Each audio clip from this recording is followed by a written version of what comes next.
the circle thrice about to keep unwelcome spirits out. Bide within the law you must, in perfect love and perfect trust. Mind the threefold laws you should, 3 times bad and 3 times good.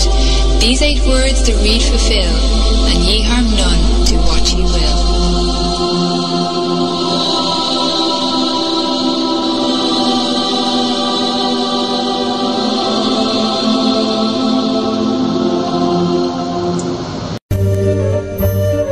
Welcome to Stirring the Cauldron. Now, here's your host, Marla Brooks. Merry meet everybody, and welcome to Stirring the Cauldron here on the ParaX Radio Network. My opening song was Stonehenge by Spinal Tap, and my guest tonight, best-selling author, lecturer, ufologist, and cryptozoologist Nick Redfern is here. And we're going to be talking about some of the world's other kind of weird and mysterious places that he's got covered in his new book, strangely enough called The World's Weirdest Places. Now, you've seen Nick on shows like Ancient Aliens, Monster Quest, UFO Hunters, and many more. And for the next hour, we're not going to be talking about men in white coats or anything, or even black coats right now. But we are going to talk about some of the most diabolical stories about strange sights around the world and the monsters, the ghosts, the vampires, werewolves, ETs, and other various demons who inhabit them. I mean, it's all about the strangeness that dominates our planet, whether it be horrific, horrifying, or just plain bizarre. And Nick has actually very deftly managed to cover all bases. So, Nick, welcome to the show. Hey, Marla, how's it going? Going great. I mean, I love your book. Couldn't put it down. And the stories, I mean, cool. It's not just the stories, it's the way you write them. You know, they're very gripping and they kind of keep you on the edge of your seat to see what's going on. And I was really excited. I was excited also because there are so many locations that you write about that are brand new to me. I mean, we've all heard about the Loch Ness Monster, the Bermuda Triangle. But rather than just covering the common places, you've dug deeper and come up with some really wonderful locations and information about them. How did you decide on your top 25? Well, I mean, that's actually a good question. I mean, if the publisher had given me sort of more space, I probably could have done a top 50, but, you know, maybe I'll leave that for a volume 2 one of the days. But it was basically a case of trying to come up with the best 25 places around the world that I could find that seemed to be sort of like literally saturated in weird stuff. But what I wanted to do was primarily go with places that people hadn't heard of, or even in those cases, like you mentioned, Loch Ness, that obviously everybody's heard of, but focus on a lot of mysteries in those areas that were have often sort of played second place to the main mystery, and people often don't even know the other things that are going on. For example, with Loch Ness, you know, everybody's heard of the Loch Ness Monster, but in that chapter of the book, you know, I talk about the fact that there was things like a cult activity going on there, men in black sightings, UFO encounters, a ghostly World War II pilot report, and all sorts of things at this one place that's sort of normally just linked with the Loch Ness Monster. So in other words, the main priorities were to find 25 good places, mostly unheard of, but in those that even where people had heard of them, you know, to try and bring a significant amount of new material to them.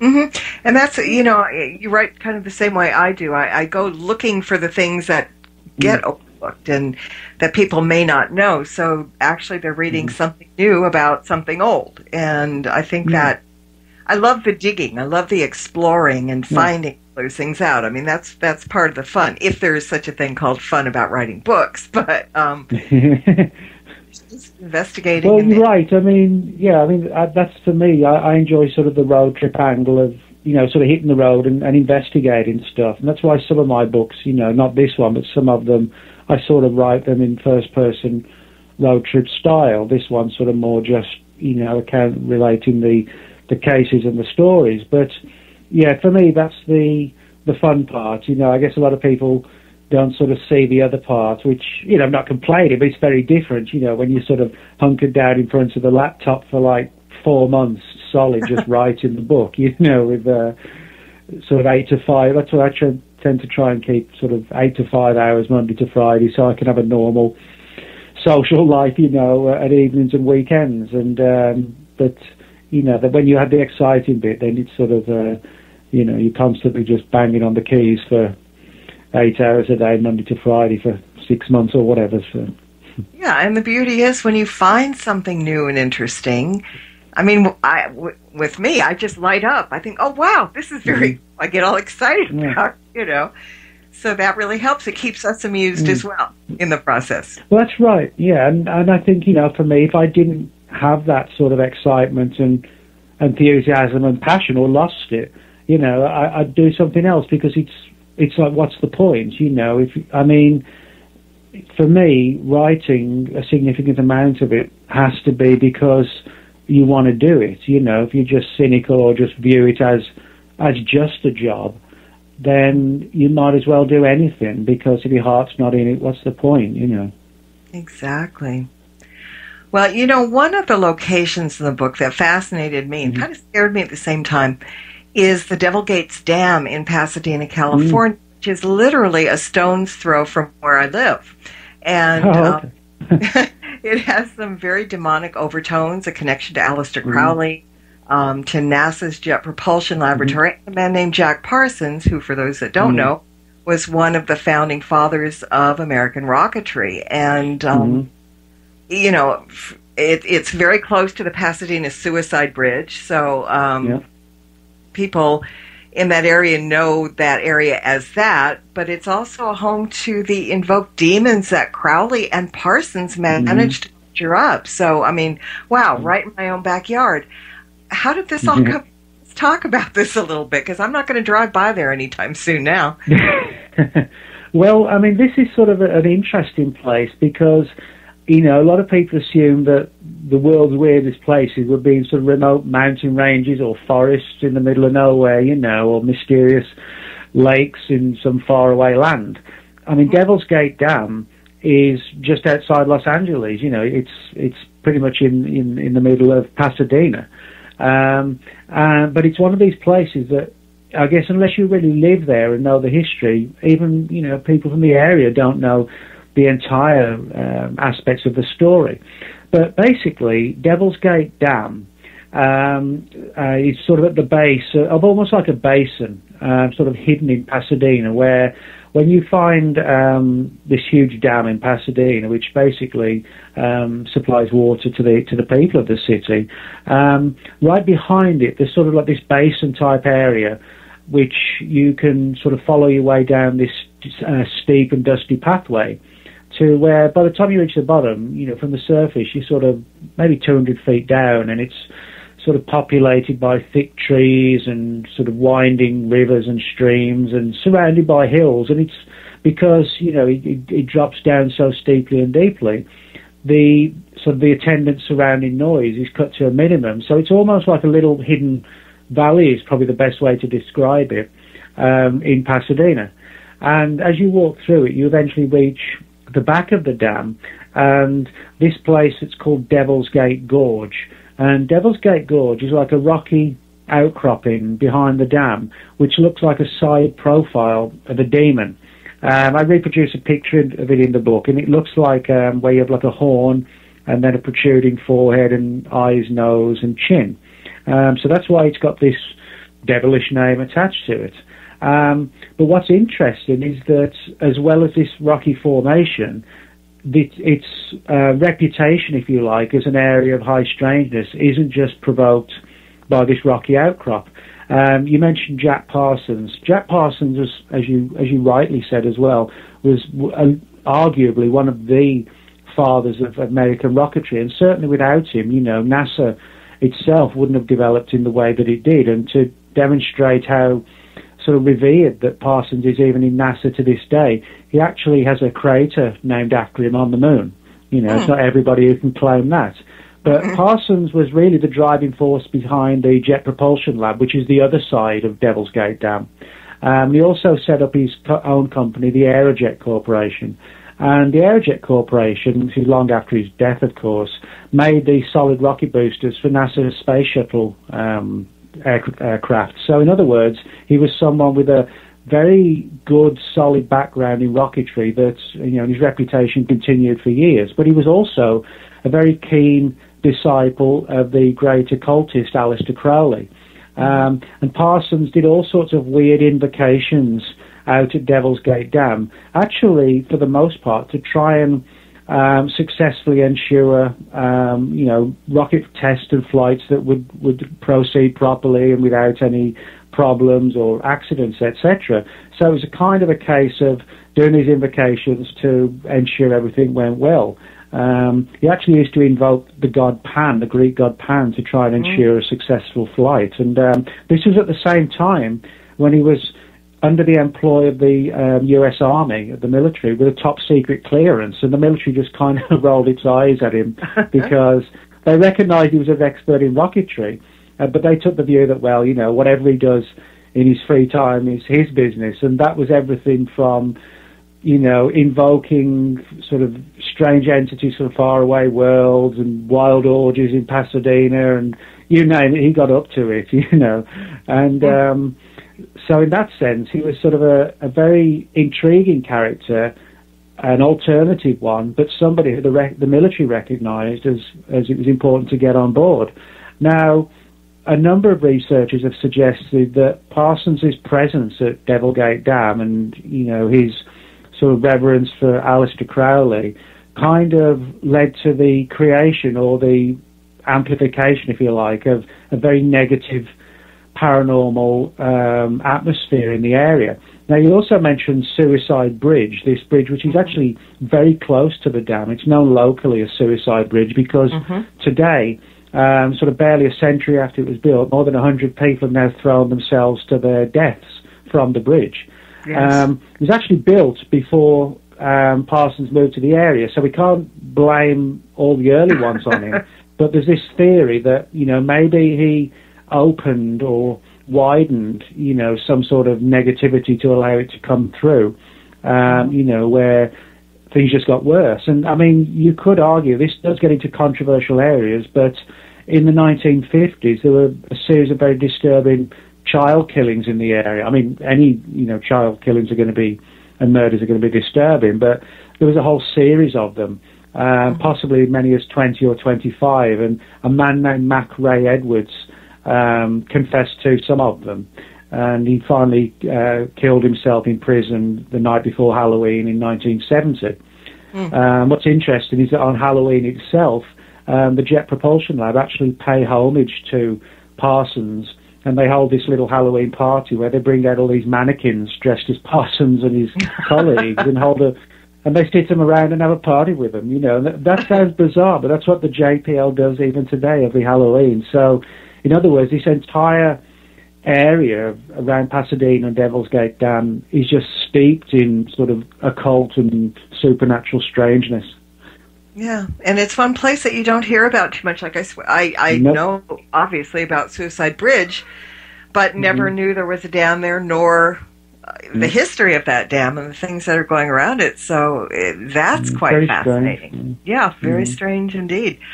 Now, the Kremlin in Moscow not only boasts of the ghosts of Ivan the Terrible, Vladimir Lenin, Joseph Stalin, and I have to admit that I'm quite impressed that Stalin's ghost appears with a great deal of panache, because it's said that the temperature immediately drops and any open doors and windows slam shut and lock. I like that. This guy's got class. But... But there's more to the Kremlin than just ghosts. Now, what's the story behind the aliens? Well, yeah, I mean, there's a very interesting story, what you might arguably call a Russian Roswell. In the wake of the end of the Second World War, a lot of mainland Europe just got bombed to pieces by the Germans. And there was a lot of rebuilding had to go on. That also applies in Britain, where I'm originally from. Certain cities like London and Coventry just got flattened. Yes. And as far as Russia was concerned, one of the cities that got really bombed to pieces by the Nazis was Kiev.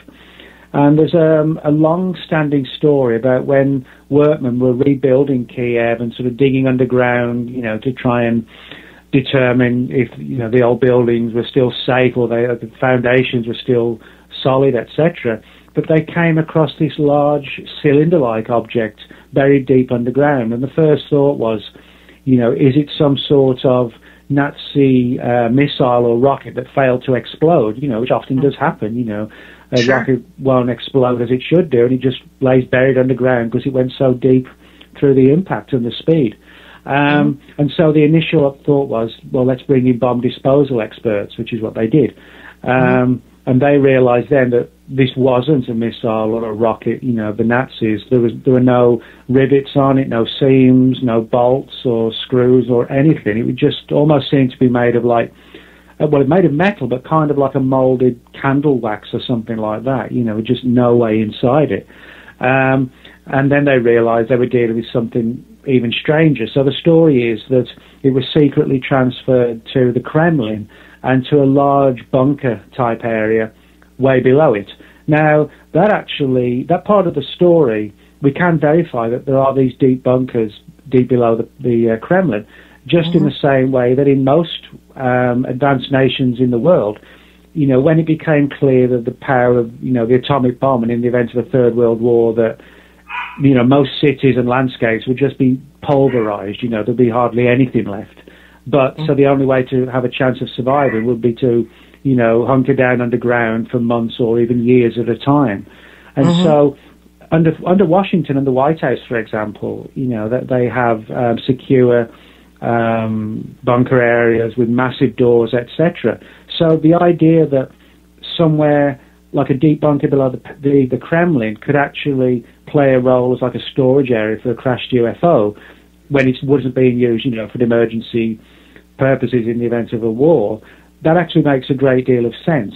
And of course, the big problem is, of course, we don't have that much from that period coming out of Russia. Things have eased since the fall of the Soviet Union in 1990, but back then we've only got fragments of the story, but several people have confirmed it from their own different perspectives. So, when you get different people adding different parts to it, that actually sort of adds to the credibility.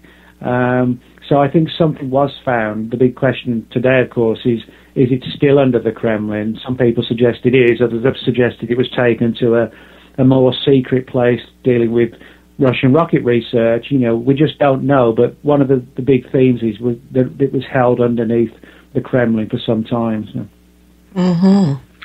Well, do you find that many of the stories about ghosts and creatures such as Bigfoot similarly have tie-ins to extraterrestrials, and do you think there's a connection?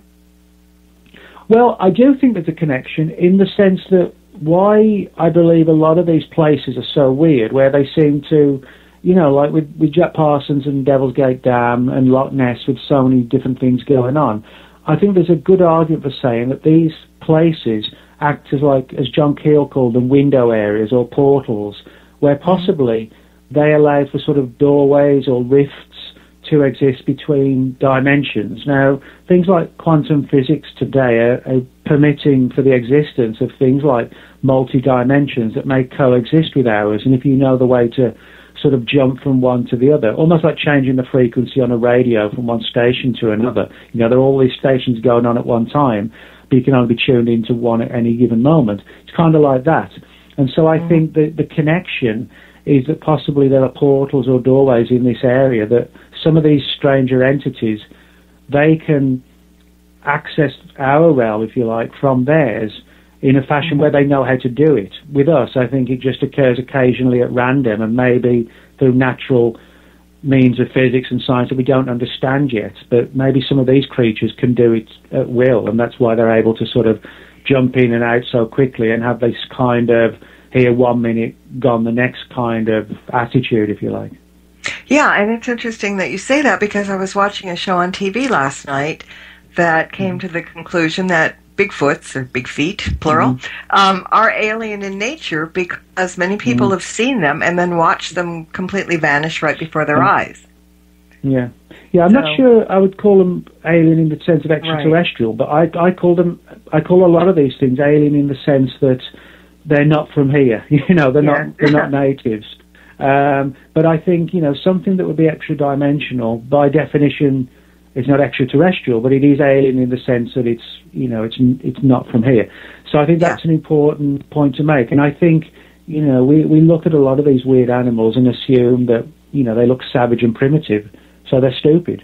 I actually think they're highly mentally and spiritually evolved, and that may explain a lot of their elusiveness and possibly relying on mind power that, we don't possess or have lost, over thousands or tens of thousands of years as we become more reliant on regular technology, if you like, rather than more sort of spiritual side of the mind.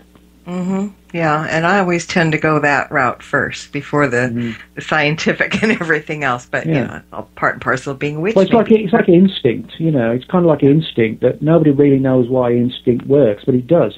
But today, it's like, oh well, I'm not going to rely on instinct. I'm going to use, the car navigator or whatever, and then you end up going the wrong way. If you'd used your instinct, you'd go the right way. I think it's always important to trust your gut. Bottom line, exactly. We are the best tools that we have for that was ever made. Now, I've been to Guadalajara, Mexico on vacation, but had I known of the cemetery Panteón de Belén, I would have definitely made a detour off the beaten tourist path and had a visit. Because, talk about a myriad of creatures and sightings. There are ghosts, vampires, ghouls, shrieking nuns, a child-eating beast, and even Mothman, not to mention the Black Hound and stuff. In reading this story, there was some talk about in the beginning that maybe this was just mass hysteria. But it sounds like if this is mass hysteria, it's gone wild. So what do you think about all this at that particular cemetery?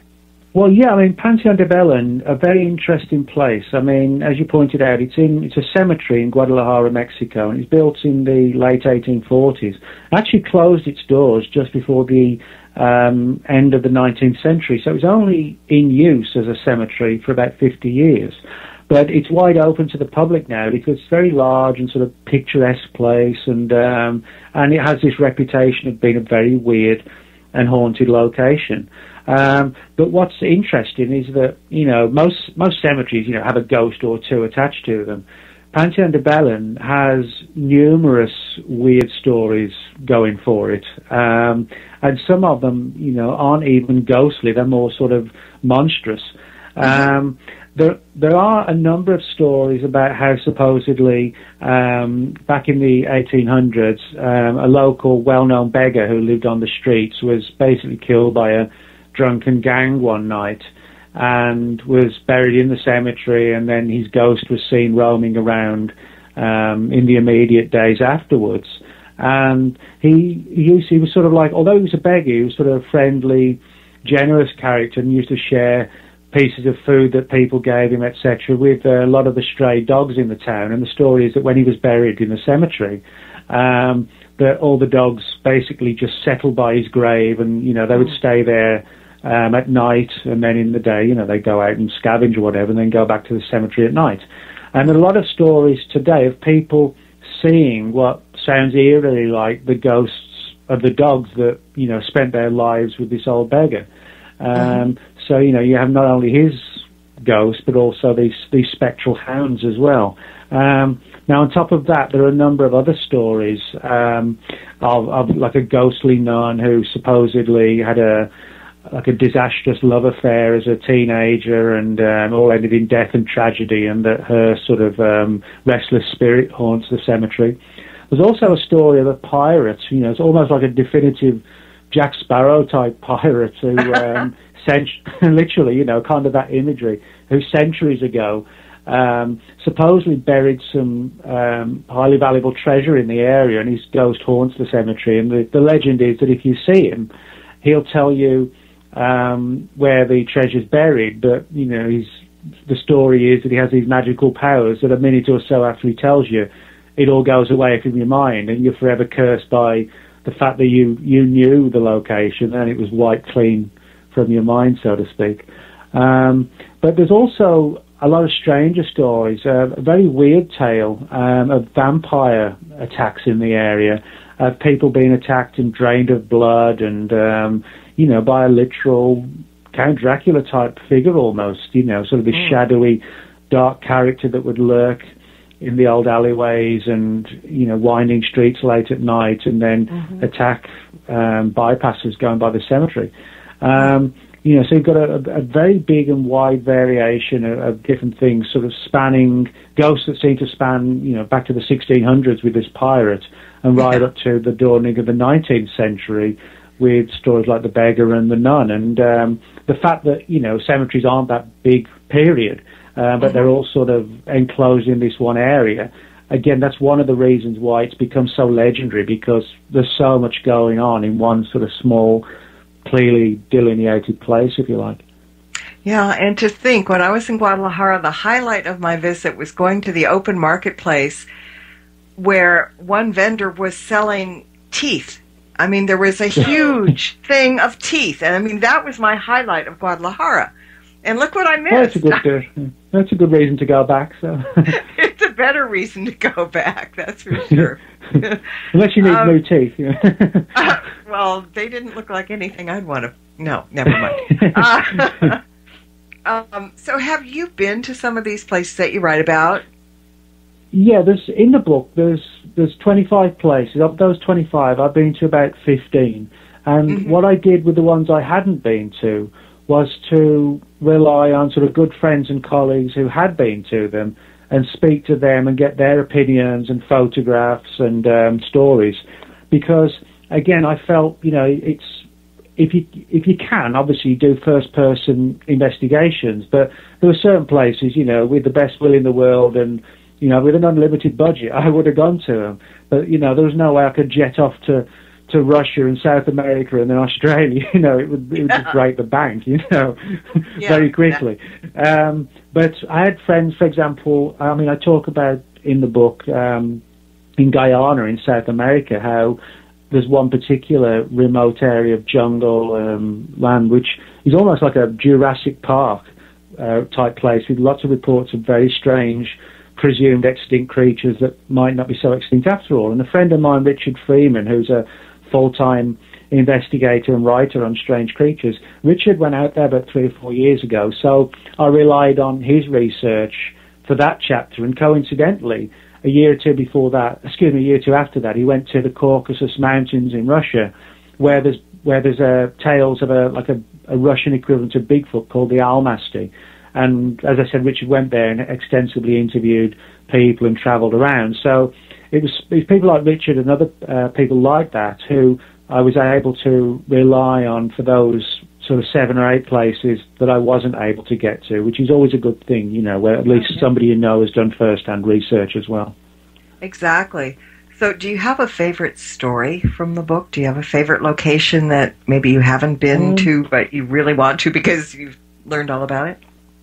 Well, actually, I would say that the favourite one is one that I have been to, and that's Halifax, Nova Scotia in Canada.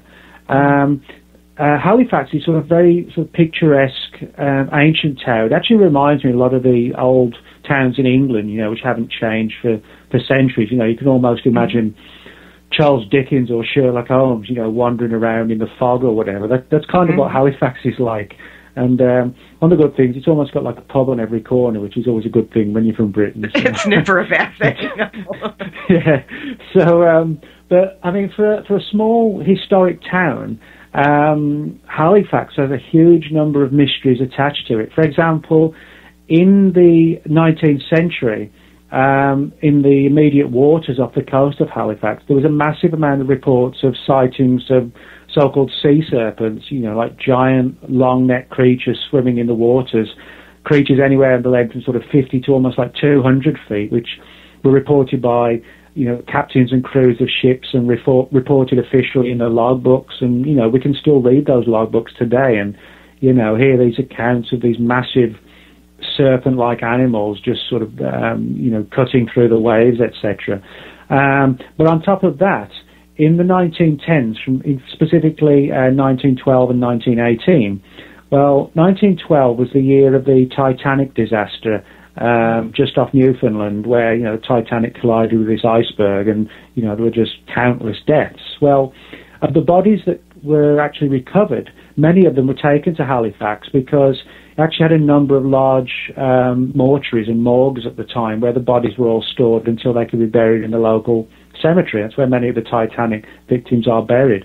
And in 1918, there was a collision of two ships in the harbour of Halifax, which actually caused a massive explosion because one of them was carrying a huge amount of dynamite, and literally thousands of people in Halifax were killed. It was almost, one of the biggest disastrous explosions, on record. And again, the bodies were taken to this particular morgue. Today, that morgue still exists, but it's a restaurant called the Five Fishermen, and there have been countless reports of ghostly activity both inside the Five Fishermen by customers and staff and in the immediate surroundings. And on top of that, there's been a great deal of UFO activity in Halifax and over Halifax. And I've included one story in the book about how an official report had been prepared by the local police when even the police's own personnel had UFO encounters over Halifax, seeing strange lights and objects. So for such a small town, it's had sea serpent sightings, ghostly reports from two separate seafaring disasters, and UFO encounters as well. So that, for me, is, having gone there as well, sort of one of my probably all-time favourite expeditions, if you like. Well, one of the stories that made me smile was about the giant black cats in the cemetery in Staffordshire, England. Yeah, now that's really familiar for a witch, right? A giant black cat. Yeah, that one was an easy one to write. The reason being that this area of forest called the Cannock Chase is situated literally only about a 10-minute journey from the little village that I grew up in as a kid in England. There's a village called Pelsall. And Pelsall's a very old village. In 1994, it actually celebrated its 1,000th anniversary. Oh, It was actually first created in 1994. And the Cannock Chase Woods is this large area of forestland which is dominated by a massive amount of weird activity, everything from UFO encounters, Bigfoot-type reports, there's a UFO crash story, not unlike the Roswell legend, but this one from 1964. But deep within the Cannock Chase itself is a cemetery. Interestingly enough, we've already talked about the one in Mexico, Panteon de Belen. But this particular cemetery on the Cannock Chase is called the German Cemetery. And the reason it's called that is because during the Second World War, when the Nazis were flying bombing missions over Britain, and if they were shot down, by sort of anti-aircraft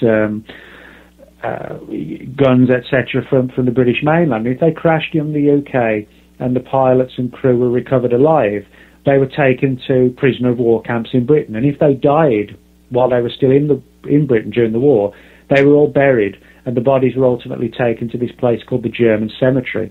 And, of course, today the war's long over, so the German government agreed to sort of help finance this cemetery and keep the upkeep of it. And it's, everybody's kind of friends now, and it's sort of, it's a cemetery for the German soldiers who died in the UK. But that particular cemetery, again, is sort of packed with weird stories. And that they fall into two particular categories for the most part. One is sightings of very strange, large black cats that sound what in generic terms today are called like black panthers. They're basically, if you look at the real version, they're called melanistic big cats. That's to say they lack pigment so that in their skin, so that their fur is completely black. But these cats that are reported in Britain are very weird because there are no sort of indigenous big cats in Britain. The biggest cat other than house cats are what's called the Scottish wild cat. And that isn't much bigger than a house cat, but it's pretty ferocious and you wouldn't want to try and tackle it. Other than that, there should not be any large cats in Britain, but people see them every year, sort of the size of mountain lions, very often black in colour. Now, a number of people suggest, they're circus escapees or they've escaped from private zoos and people don't want to tell the police or the authorities in case they get into trouble. And some of them may well fall into that category. But there are a lot of reports where they seem more supernatural, where they sort of, again, flitted in and out of reality and vanished, and they're always seen at the same places like stone circles, ancient burial mounds, cemeteries, as if there's something weird about them. But what was even stranger was that in 2007, there was a spate of sightings of a very, very strange creature throughout the cemetery, and it actually made not just the local press, but the national press, where people were reporting seeing what looked like a gigantic wolf striding through not just the cemetery itself, but the massive amounts of very thick trees that make up the Cannock Chase forest that surround the cemetery. Now, people might think that it's not so strange to see a wolf in Britain, but a lot of people don't realise that the last wild wolf was actually made extinct in Britain. Estimates suggest in the 1700s. There actually hasn't been, or there shouldn't have been, any wild wolves in Britain after that point, although people claim to have known sort of surviving pockets of wolves, which probably is true.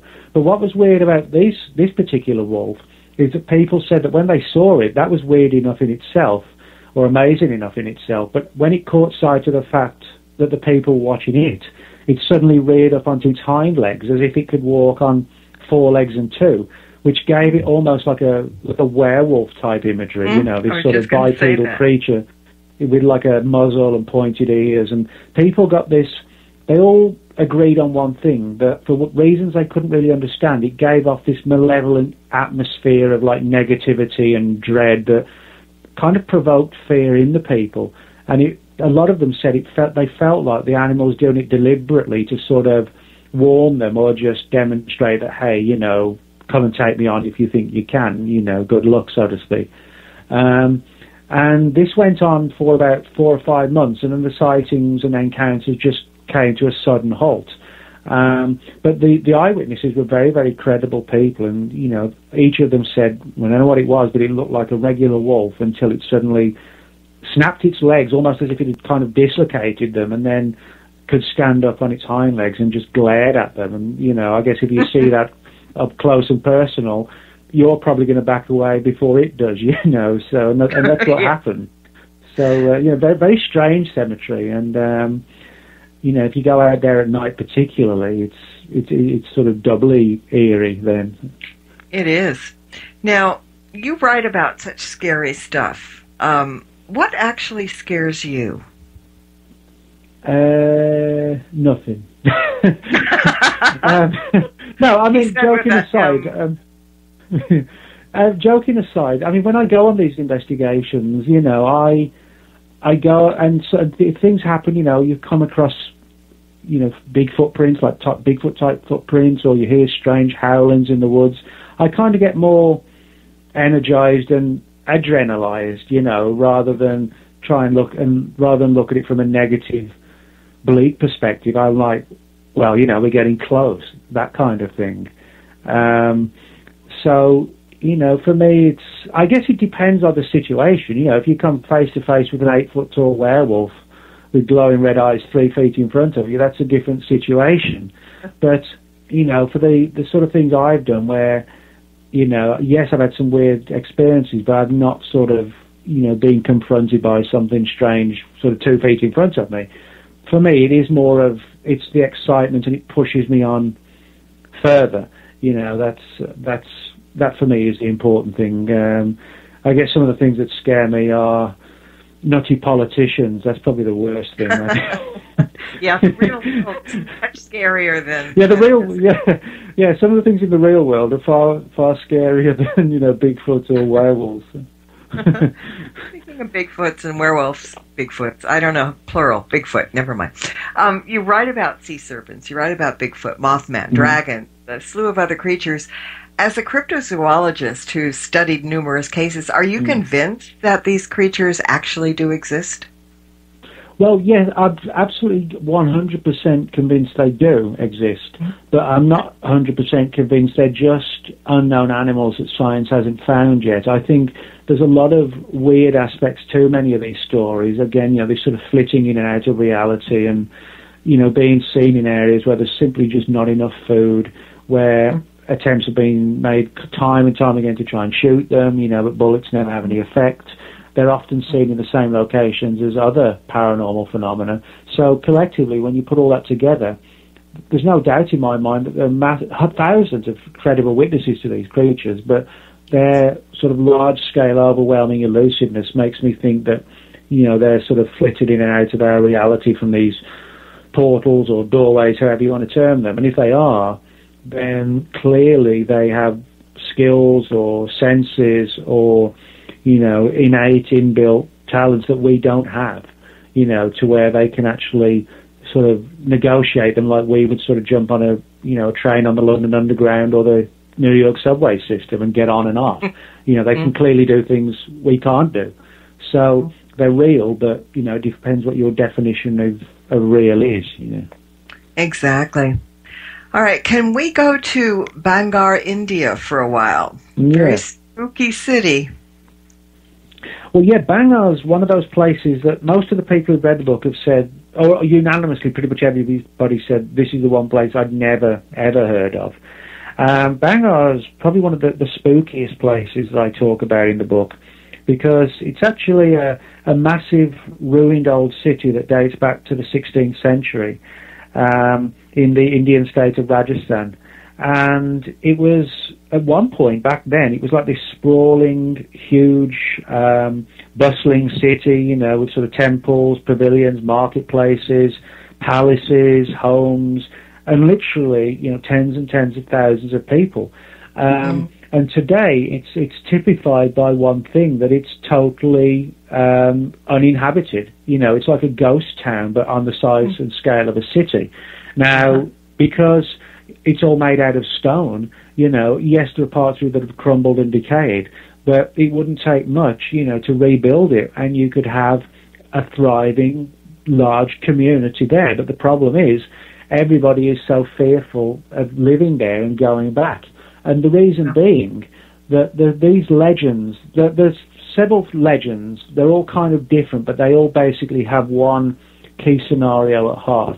And that central scenario is that at some point in the 16th century or thereabouts, that a man, kind of like a shamanic, mystical, wizard-type character, if you like, put a curse on the city because he felt that the builders of the city were building it on sacred magical ground that should have been used for rites and rituals and meditation, not for the purpose of building a city, etc. And so he put a curse on it that anybody who lives here, and if the city's built, it's all going to end in tragedy and death and doom. And certainly it did. I mean, there were sudden outbreaks of war. The local royal family were nearly all slaughtered. Then there were famines and pestilence, and food wouldn't grow, animals died, and people eventually, okay, we've got the message, and they left. People just fled and did not go back. Now, today, that area is sort of perceived as actually a good pull for tourists. A lot of tourists do visit it, and they think it's going to be fun and exciting, but a number of people who have stayed overnight have said they've heard this sort of eerie chattering, which sounds like sort of the low echoes of what you would expect to have heard 500 years ago when it was sort of a bustling city. As if the echoes from times past are still resonating around the old walls of the city. And people get sort of very disturbed by this. And so, again, that's one of the reasons why nobody's really gone back. And you can find pictures of it on the internet, today, these massive walls just overgrown with vines. And, it looks like a lost city out of like a Tarzan movie or something like that, Wow. But it's actually, there's no reason today nobody could not live there. It's just everybody and his brother chooses not to. Wow. That's kind of amazing. I think we've got time for one more story. We're talking about England, and the Rendlesham Forest in Suffolk has its share of scary creatures like devil dogs, Bigfoot creatures known as the Shung monkey. But in 1980, it was also the site of one of Britain's most infamous UFO encounters, was it not? Yeah, Rendlesham Forest, which is on the east coast of England, is certainly, without doubt, the site of the most famous UFO encounter in Britain when, in December 1980, numerous military personnel from the two joint British military bases, one of which was leased out to an American contingent, Bentwaters and Woodbridge, they witnessed strange lights in the Rendlesham Forest. Airmen were sent out. There are reports of them coming across this small triangular-shaped object maneuvering through the woods. And reportedly, these sightings of lights in the sky and objects beaming lights down to the ground went on for like 3 nights. And there's even stories of some of the airmen encountering little creatures in the woods as if they were coming out of like a flying saucer, almost like the closing stages of Close Encounters of the Third Kind, the movie, where, you know, the scientists finally meet the aliens. It's almost like that situation. And without doubt, you know, as I said, it has become known as the most credible and famous British UFO incident. But again, the reason why I included this story in the book was, you know, if I couldn't add anything new to it, there'd be no point in talking about it, because that story's been the subject of like 7 or 8 books. But what most people won't know are the additional weird mysteries surrounding Rendlesham Forest. One of them, as you said, relates to this Bigfoot-type creature known as the shug monkey, which is S-H-U-G. Now, shug is derived from an Old English word, Scucca, S-C-U-C-C-A, which was an Old English term meaning demon. So basically it means demon monkey. And this creature is described as like a large chimpanzee that has been reported in the vicinity where Rendlesham Forest is to this day, going back about 300 years. And it was reportedly, as I said, like a monkey-like animal with these glowing red eyes. Though interestingly enough, there have also been reports of these large black cats in Rendlesham Forest, and also what have become known in Britain as phantom black dogs. They're almost like a Grim Reaper type creature that if you see them, it's supposed to be like an ominous precursor for death and tragedy. And Sir Arthur Conan Doyle, who wrote the Sherlock Holmes novels, when he wrote The Hound of the Baskervilles, he was actually inspired by these pre-existing legends of these hellhounds to write the novel. That's where he got the idea from. So you have that. And what's really ironic is that skeptics to the UFO encounter in 1980 say that the men were simply confused by the lights from a nearby lighthouse from a little town called Orford.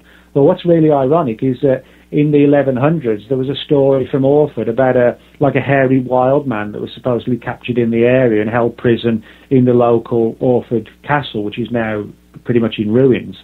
So all throughout that area, you know, you've got the UFO landing in 1980, you've got big black cats, ghostly devil dogs, and this demonic monkey running around, all in exactly the same area, which again leads me to believe it's probably one of these sort of definitively classic window areas. Yeah, it's fascinating. I mean, the whole thing is fascinating. I'm going to read the book again, because you know how it is when you watch a movie, sometimes you miss some stuff. Yeah, I'm going to do it again. But our time is rapidly running out, so I really want to thank you for joining me tonight. But before we go, it would be nice if you could tell people where they could find the book, where they can find out more about you, all that good stuff. Okay. Yeah, sure. Well, people can get the book at Amazon, or it's on the shelves in Barnes & Noble. Should be available from all good bookshops. Probably a few bad ones as well.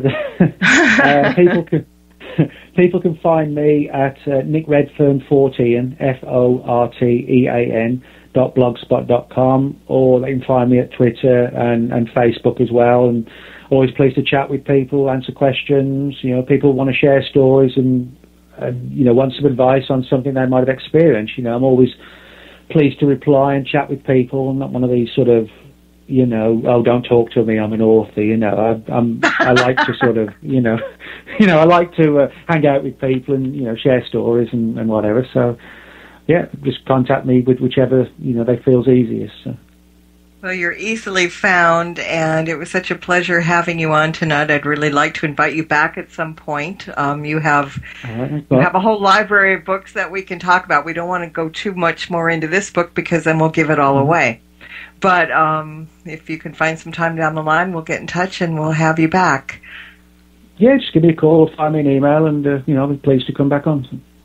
That sounds great. And I know for sure that there's going to be a few people sleeping with the lights on tonight after listening to this show. And that kind of makes me smile in a way, in kind of a wicked way. Look out for werewolves. Yeah. Look out for werewolves. Yeah, look under the bed for werewolves and all kinds of good things. Yeah. All right. Well, again, thank you so much, Nick. And I want to thank everybody for listening in as well, as usual. And please join us next time. And blessed be. Merry meet again, and good night. This has been another edition of Stirring the Cauldron with Marla Brooks. Be sure to tune in next week at the same time for another great guest and more fun. Any rebroadcast or other use of this program without permission is strictly prohibited. Copyright 2009.